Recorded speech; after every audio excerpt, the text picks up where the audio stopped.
الحمدللہ والصلاة والسلام علی رسول اللہ وبعد۔ شفاعت کا معنی آسان لفظوں میں یہ ہے کہ کسی کے حق میں سفارش کی جائے جو کہ اس کی نجات کا سبب بن جائے۔ مثال کے طور پر اگر میں ایک کمپنی میں ملازم ہوں اور آپ اس کمپنی کے مینیجر ہیں اور ہم دونوں ایک ہی باس کے لیے کام کرتے ہیں،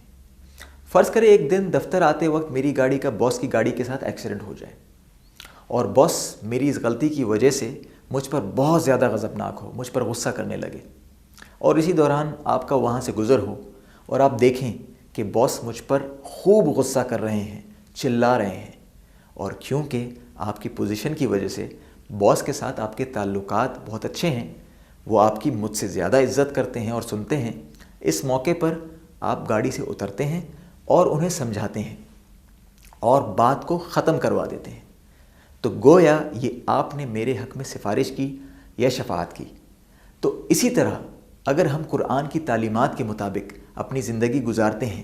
تو قیامت کے دن حشر کے میدان میں قرآن ہمارے حق میں شفاعت کرے گا۔ یقین مانیے قرآن ہمیں اپنی زندگی سکون سے گزارنے کا سب سے بہترین طریقہ سکھاتا ہے۔ جو لوگ اس قرآن کو پڑھتے ہیں اور اس کے مطابق عمل کرتے ہیں، اللہ تعالیٰ انہیں دنیا میں بھی عزت دیتا ہے اور آخرت میں بھی، اور جو لوگ اس سے اعراض کرتے ہیں اور اس سے منہ موڑ لیتے ہیں تو اس کے لیے رسوائی کے سوا اور کچھ بھی نہیں ہے۔ رسول اللہ صلی اللہ علیہ وسلم نے فرمایا، جس نے کتاب اللہ کا ایک حرف پڑھا اسے اس کے بدلے ایک نیکی ملے گی اور ایک نیکی 10 گنا بڑھا دی جائے گی۔ میں نہیں کہتا الف لام میم ایک حرف ہے، بلکہ الف ایک حرف، لام ایک حرف اور میم ایک حرف ہے۔ اور اگر آپ کو قرآن پڑھنے میں دشواری ہوتی ہے اور پھر بھی آپ اسے پڑھنے کی کوشش کرتے ہیں تو آپ کے لیے خوشخبری ہے، کیونکہ نبی کریم صلی اللہ علیہ وسلم نے فرمایا، جو شخص قرآن مجید بار بار پڑھتا ہے پھر بھی وہ اس کے لیے دشوار ہے تو اسے دگنا ثواب ملے گا۔ اب مجھے اور آپ کو اپنی بھرپور کوشش کرنی ہوگی کہ ہم اللہ کی کتاب کے ساتھ اپنا تعلق مضبوطی کے ساتھ جوڑیں۔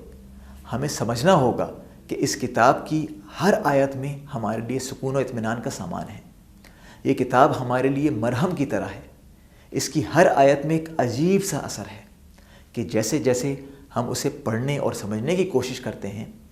ویسے ویسے ہمارا دل اس کی طرف اور بھی زیادہ مائل ہونے لگتا ہے۔ اس کے ذریعے ہماری روح کو تسکین پہنچتی ہے۔ لہٰذا ہمیں اپنے رب کے کلام کی اہمیت کو ترک نہیں کرنا ہے، بلکہ ہمیں اس سے زیادہ فائدہ اٹھانا ہے اور اسے مضبوطی سے تھام لینا ہے۔ اور اسے تھام لینے سے میری مراد جو اس میں سائنٹیفک فیکٹس ہیں وہ نہیں ہیں، اور نہ ہی میں اس کی ناقابل یقین لسانیت لنگوسٹکس کے بارے میں بات کر رہا ہوں، یا اس کے فصاحت انگیز طرز کے بارے میں کہ ایک آیت کو دوسری آیت کے ساتھ کتنے زبردست انداز میں جوڑا گیا ہے، یا کس طرح اس کا فلکیات اور نفسیات کے میدان میں اثر ہے۔ یہ سب اور اس کے علاوہ اس کے کتنے ہی مختلف پہلو ہیں جس پر بات کی جا سکتی ہے، حتیٰ کہ یہ لسٹ ختم ہی نہ ہو۔ لیکن میرا اشارہ در حقیقت اس کے بنیادی مقصد کی طرف ہے جس مقصد کے لیے اسے نازل کیا گیا ہے، اور وہ یہ ہے کہ ہمارے دلوں کی حق کی طرف رہنمائی ہو جائے، ہمیں ابدی سکون حاصل ہو جائے، ہم ہدایت یافتہ ہو جائیں۔ اور اگر ہم قرآن کو مضبوطی سے تھام لیں گے تو قیامت کے دن یہ ہمارے حق میں شفاعت کرے گا، لیکن اگر ہم اس سے منہ موڑ لیں گے تو روز قیامت یہی ہمارے خلاف بھی گواہی دے گا۔ اور ہاں،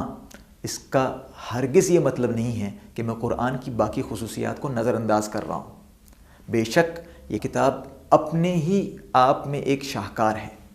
اس کا اسلوب نمایاں ہے، اس کی لسانیات ناقابل یقین ہے، اس کی ساخت درست اور انتہائی صریح ہے، اس کے جذبات اتنے گہرے ہیں کہ مسلمان تو ایک طرف، غیر مسلم بھی اس کی تلاوت سن کر آنسوؤں میں پڑ جاتے ہیں۔ قرآن ہر طرح سے، ہر طرز اور ہر پہلو سے کامل ہے، اس قدر کہ لفظ کامل کی تعریف بھی اس کے لیے چھوٹی پڑ جاتی ہے۔ نہ ایسی کتاب کبھی اس سے پہلے آئی ہے اور نہ کبھی اس کے بعد آئے گی۔ اسی لیے میرے اور آپ کے پیارے نبی جناب محمد صلی اللہ علیہ وسلم نے فرمایا خیرکم من تعلم القرآن وعلمہ، تم میں سب سے بہتر وہ شخص ہے جو قرآن سیکھے اور سکھائے۔ واقول قولی ھذا واستغفر اللہ لی ولکم۔